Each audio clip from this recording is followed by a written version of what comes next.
Нашите проблеми, но и нашите доблести на македонските българи идват от София. Всичко, което лошо се случило тук, от София и се генерирало в Македония. Да не се разбереме погрешно. Не говорим за това, което се казва окупация на Македония. Това беше освобождение. Баща ми участвал в окупацията. Това беше добрата работа. Да се разбереме защо говориме. Но и добрите неща, просветата, културата, образованието на нашите предци, които се следвали тук, идвали, учили и така, идва от София. Днес политиката е съща. Жалко, че нищо не се е променило. Днес, последните, 5 години, да кажем, на една страна българската държава широкомащабно, пропагандно и щедро дава поддръжката на македонските българи.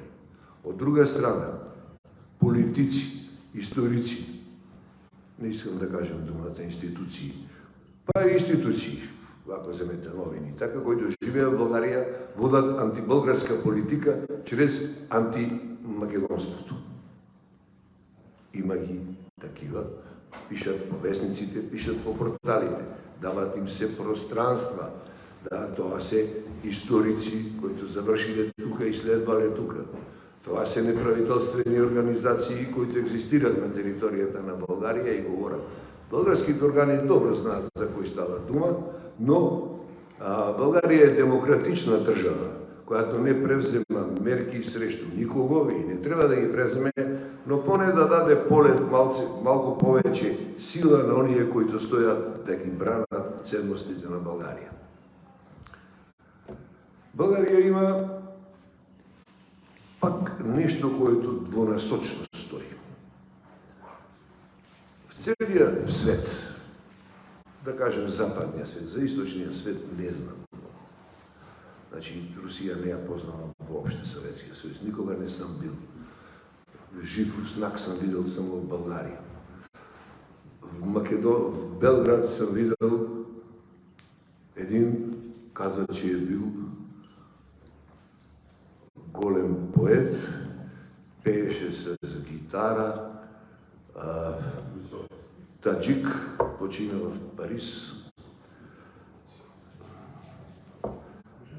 Не мога, не е небитно вече. Забравил съм, имал съм една среща, много нелюбезна, кога аз му казах, че аз съм един малък народ в Югославия, той на мене и му казвам, и вие там сте един мал народ, там узбеки или не знам, който вика, я съвет.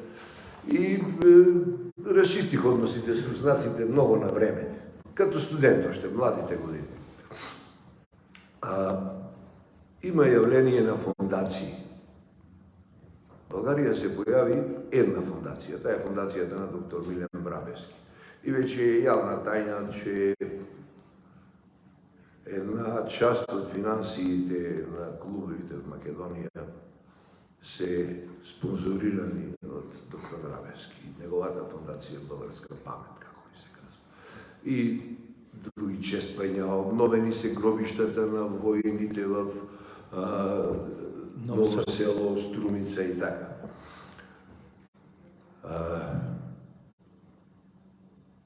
Това е добро, позитивно и македонските българи са благодарни. И Бога ми пишеме за него. Но на друга страна има нещо друго. Къде са големите български институции? Лукойл, Централна кооперативна банка, Унибанка, и кои се поврзани с Македония, кои правят капитали и пари от Македония, а имат седалища тук, кои правят наши пари и на нас не дават нищо. Грубо звучи, не ли? А како дават за антимакедонска кампања? Како Македонската академија на науките се финансира, една част от антибългарската кампања се финансира с пари на Централна кооперативна банка, със седалище в Македония. Како антибългарите се членови на българските управни одбори по банките и Лукойл, а какви сме ние, зар ние не сме толкова образовани, не можем да бидеме ли ние там? Заплата от 150.000 евро на годината, секој идиот може да подпише сметка и да биде образован. Какво правите там? 3 души решават нещо, другите се членови на управния одбор и тие финансират издателства на Македонската академија на науки. За Лукойл да не говорим.